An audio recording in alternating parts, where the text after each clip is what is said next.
Assalamualaikum warahmatullahi wabarakatuh. Saya Fabila Ayu Okpriyanti, MPM 2019 43500 Di sini saya akan menjelaskan tentang pengertian bisnis model kanvas atau yang disering disebut dengan BMC. Bisnis model kanvas atau sering disebut dengan BMC merupakan sebuah strategi manajemen yang digunakan untuk membantu merancang sebuah perencanaan bisnis perusahaan. Perencanaan tersebut harus didasarkan oleh beberapa hal seperti infrastruktur, keuangan, pelanggan, nilai perusahaan, dan produk.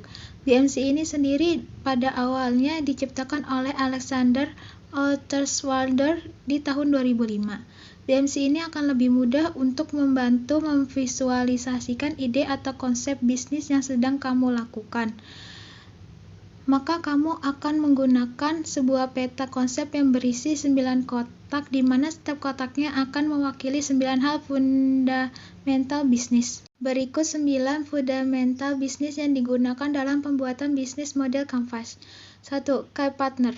Sebuah perusahaan tidak akan bisa berdiri sendiri tanpa bantuan atau bisnis partner dari pihak luar ataupun pihak lain. Dalam hal ini, bisa pemasok bahan utama atau juga pelanggan. Pada bagian ini, kamu diminta untuk membuat rencana bagaimana sebuah relasi tersebut akan berjalan ketika eksekusi bisnis. Key partner ini nantinya akan berisi siapa saja pihak yang bisa diajak bekerja sama untuk mencapai tujuan dari bisnis tersebut. 2. Key aktif.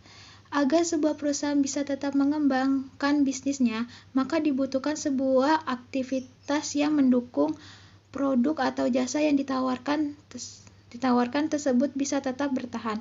Untuk itu, kamu perlu memikirkan usaha atau kegiatan apa saja yang bisa dilakukan guna menghasilkan produk atau jasa.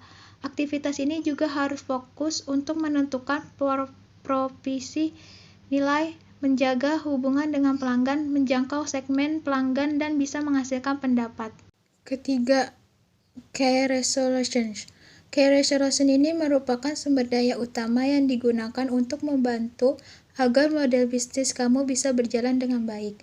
Model bisnis ini juga menjadi salah satu kunci agar bisa mewujudkan value proposition melalui kegiatan yang akan dijalankan. Sumber daya ini bisa dalam bentuk seperti karyawan, keuangan, intelektual, hingga fisik.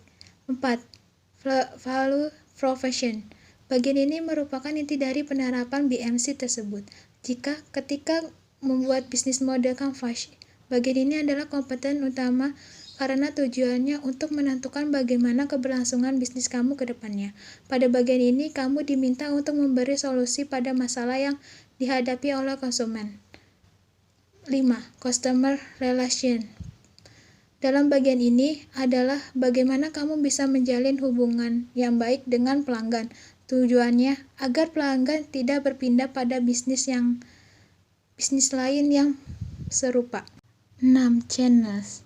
Setiap bisnis atau perusahaan pasti membutuhkan media atau sarana yang digunakan untuk menyampaikan produk atau jasa pada customer.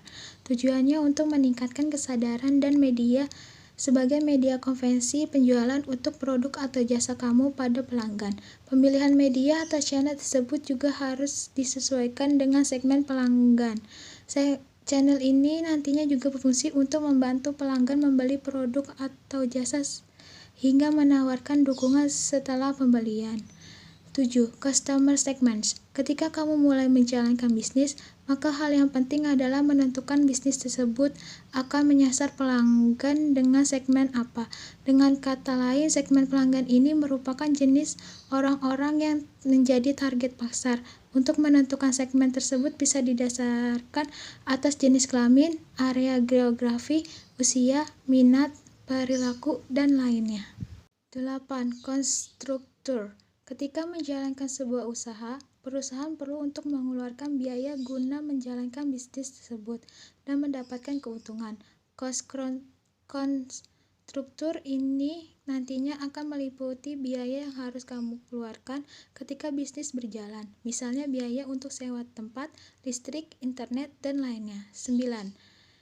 Revenue stream. Sebuah bisnis juga harus menentukan bagaimana kamu bisa mendapatkan keuntungan dari key aktif yang sudah dibuat berdasarkan value proposition. Berikut ini adalah 9 bisnis model kanvas dalam usaha kebab. Yaitu 1. Key partner, penjual daging kebab dan tortilla toko sayur. 2. Key aktif, meyakinkan konsumen bahwa produk kami layak dikonsumsi dan melakukan pemasaran online dan offline. 3. Key resolution, produk tortilla dan daging kebab, alat pengelola bahan. 4. Value proposition, produk sangat mengenyangkan dan lezat, harga yang kami jual terjangkau, kemasan yang simpel. 5. Customer relation, berkomunikasi baik dengan konsumen dan menanyakan kepada konsumen apa tentang rasa kebab. 6. Channel, membuatkan brosur untuk pemasaran dan media sosial. 7. Customer segment, masyarakat sekitar. 8. Cost structure, biaya transportasi, biaya packing, biaya pengelolaan produk, dan bahan produk. 9. Revenue streams, melakukan penjualan dengan baik dan daging kebab. Sekian penjelasan dari saya. Bila ada kata yang salah mohon dimaafkan. Wassalamualaikum warahmatullahi wabarakatuh.